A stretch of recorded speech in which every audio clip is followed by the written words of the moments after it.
Before getting into match result I'm super happy for something else actually. Since years చూస్తూ వచ్చిన SRH viewership చాలా తక్కువ ఉంటుంది. 3 crore 3.5 4 touch చేస్తే ఓ మస్తు ఎక్కువ అన్నట్టు.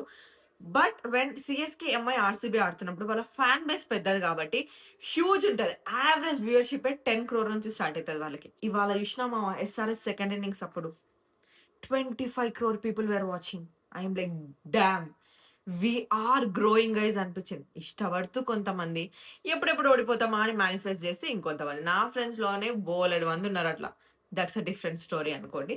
Coming back to LSG match, literally revenge game అని చెప్పుకోవచ్చు. నేనైతే అదిదా సర్ప్రైజ్ ఓ రేంజ్ కంబ్యాక్ ఇచ్చారు, అసలు ఎక్స్పెక్ట్ కూడా చేయలేదు.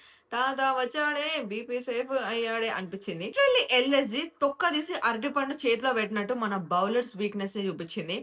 డెఫినెట్ గా అవన్నీ కరెక్ట్ చేసుకొని నెక్స్ట్ మ్యాచ్ లో గట్టి కంబ్యాక్ అయితే ఇస్తారు, అందులో నో డౌట్.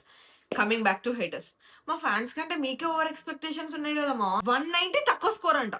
190 తక్కువ స్కోర్ అయిందిరా. T20లో 160 is a good score, 180 is a great score, about 200 is anything ultimate score అని అర్థము. మేమేదో కప్పు ఓడిపోయినంత వీర లెవెల్లో సెలబ్రేట్ చేసుకుంటున్నారు. బ్యాటింగ్ లైన్ కొలాప్స్ అయితేనే 190 కొట్టిన వాళ్ళము. బ్యాటింగ్ లైన్ వర్కౌట్ అయితే ఎంత కొడతామో మేము చెప్పాల్సిన అవసరం లే, ఆల్రెడీ మీకు తెలుసు. అది ఓడిపోయింది ఒక్క మ్యాచేరా. తెల్లార్లు విన్ అవ్వాలంటే అవ్వదు ఇక్కడ. It's all about sports. ఒకటి విన్ అయితే ఒకటి ఓడిపోతాము. That's how we come back.